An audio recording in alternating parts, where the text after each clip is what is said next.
दो दिन पहले मौलाना तारिक जमील को मीडिया पे बुला के कहा गया कि जनाब आप दुआ कराएं पूरी कौम से। वो दुआ कराते कराते एक बार सच भी बोल गए कि जनाब अल्लाह ये मीडिया वाले सारे झूठे हैं, चोर हैं, मकार हैं, इनको भी हिदायत दे दे। अब मीडिया पे बिठा के उनसे माफ़ी मंगवाई गई कि जनाब आप माफ़ी मांगें, आपने इस तरह की हरकत क्यों की है। मैं आपको अपना एक्सपीरियंस बताता हूँ, मैं नाम नहीं लेता चैनल का। मुझे लास्ट ईयर बुलाया गया एक चैनल पे और कहा गया कि आप अपनी मर्ज़ी की बात करेंगे वहाँ पे रमज़ान ट्रांसमिशन में। मैं चला गया तो वहाँ देखा तो टॉपिक था गीबत और चुगलखोरी। मैंने कहा यार अब इसमें तो हम यही बात करेंगे, गीबत नहीं करनी चाहिए, चुगलखोरी नहीं करनी चाहिए, अच्छी अच्छी मीठी मीठी प्यारी प्यारी बातें करनी चाहिए, इसके अलावा क्या है, मैं लोगों को क्या पैगाम दूंगा। मेरे साथ एक मौलवी साहब बैठे थे उसी प्रोग्राम में। मैं कान में पूछा, मैं कहा मौलाना साहब ये मिर्ज़ा कादियानी नू रगड़ा लाना है, चुगलखोरी दे चक्कर इसते नहीं आते। कहता नहीं मैं कहा वेरी गुड। कहते नहीं ये तो सवाब दा कम है। मैं कहा गुड मौलाना। अच्छा, एंकर ने सवाल किया। मैंने कहा जनाब एक बंदा कैरेक्टरलेस हो, एक बंदा थर्ड क्लास हो, एक बंदा लीचड़ हो, एक बंदा झूठा हो, मकार हो, ऐसा शख्स नबी नहीं हो सकता।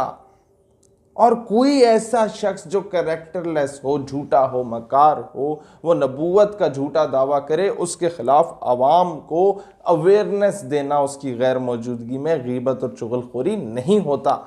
जब मैंने बात की तो एंकर साहब के होश व हवास उड़ गए। प्रोग्राम को सिर्फ 15 मिनट ही हुए थे, बजाय इसके कि एंकर साहब कहते कि जनाब नाजरीन अब हम ब्रेक पे जाते हैं। एंकर साहब ने कहा नाजरीन हमारे प्रोग्राम का वक्त ख़त्म हुआ जाता है। यकीनन एंकर का कसूर नहीं होगा, रूल्स ही ऐसे बना दिए गए हैं। लेकिन बात सिर्फ यह है दोस्तान ज़ी Waqar, you can speak against Iran on media.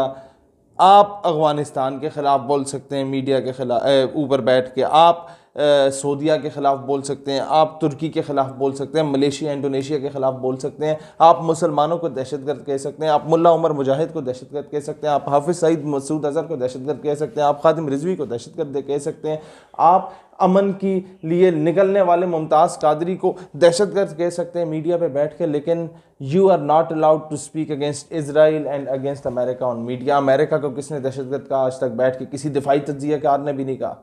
America को किसने आज तक आके दहशतगर्द कहा मीडिया पे बैठ के? आपकी पार्लियामेंट तक में इजराइल की हिमायत में बात हो चुकी है, किसी ने जाके एक्शन नहीं लिया। आपके मीडिया तक पे इजराइल की हिमायत में बात हो चुकी है, किसी ने आज तक जाके एक्शन नहीं लिया। मुझे सिर्फ सवाल इतना सा है दोस्तों, क्या ये बिकाऊ माल नहीं है? 60 लाख लोगों ने मुमताज़ कादरी शहीद का जनाजा पढ़ा था, इन तवाइफों ने उस जनाजे को नहीं दिखाया। लेकिन 12-14 तवाइफें जब निकलती हैं सलमान तासीर के हक में मोमबत्तियां लेके, तो उसे सारा दिन सुर्खियों में मीडिया दिखा रहा होता है। ब्रेकिंग न्यूज़, हेडलाइन, सलमान तासीर के लिए लाखों का मजमा सड़क पे देखा जाता है। तो 12-14 आंटियां होती हैं, 2-4 खुसरे नुमा के अंकल होते हैं, हाँ हम सलमान तासीर से सारी यकजहती करने हैं।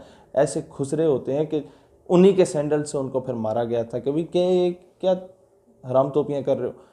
दोस्तों सवाल सिर्फ ये है, कब तक इन तवाइफों के पीछे कि जो इनके आगे हड्डी डालेगा, जो इनको पैसे देगा, ये तवाइफ पूछल हिलाते हुए उसके पीछे चले जाएंगी ये मीडिया वाले? कब तक इनके पीछे अपना जो है ना ओपिनियंस चेंज करते रहोगे? ये किसी को ला के मलाला को हीरो बना दें, उस ड्रामे को, उस उल्लू का पट्ठा जो उसका बाप है, जो पाकिस्तान के खिलाफ साजिश कर रहा है, बाहर बैठ के अमेरिका बरतानिया में बैठ के पाकिस्तान के इदारों के खिलाफ बकवास कर रहा है, हमारी फौज के खिलाफ बकवास कर रहा है, उस थर्ड क्लास आदमी की बेटी को ये उठा के पता नहीं नोबेल प्राइज़ तक तो ले जाते हैं। सवाल ये पैदा होता है कि जनाब इन्हें मुमताज़ कादरी का जनाजा नज़र नहीं आता। सवाल ये पैदा होता है कि जनाब 27 दिन से इजराइल का झंडा लगा हुआ है, जब उसे किसी ने फाड़ा है वो नज़र नहीं आता कि जनाब पाकिस्तानी ऐसे भी होते हैं। सवाल ये पैदा होता है कि इन तवाइफों को मेरा जिस्म मेरी मर्ज़ी जैसा नंगा नाच करने वाली तवाइफें तो नज़र आती हैं, लेकिन इनको वो हया मार्च करने वाली, वो बापर्दा इस कौम की बेटियां नज़र नहीं आती।